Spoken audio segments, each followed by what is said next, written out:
আসসালামু আলাইকুম। আশা করি সবাই ভালো আছেন। আলহামদুলিল্লাহ আমরা অনেক ভালো আছি। আজকে রান্না করব নুডলস, বিকালের নাস্তা। তো আমি আপনাদেরকে দেখাচ্ছি আমি কিভাবে নুডলসটা রান্না করব। এখানে পাশে ডিমটা সিদ্ধ দিয়েছি। আমি ডিমটা আলাদা সিদ্ধ করে দেবো নুডলসটা সিদ্ধ হয়ে গেছে, ঢেলে নেব।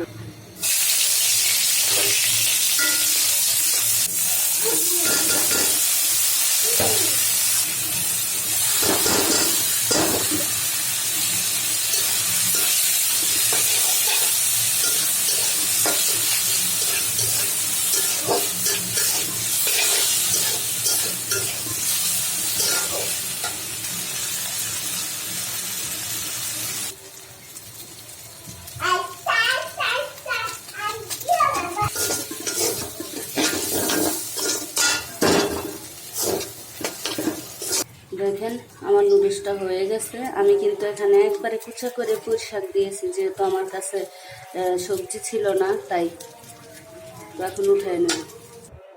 সো দেখেন আমার নুডলসের অবস্থা। আমার ভিডিওটা যদি ভালো লাগে কমেন্টে জানাবেন, আমার চ্যানেলটা সাবস্ক্রাইব করে দেবেন। আল্লাহ হাফেজ।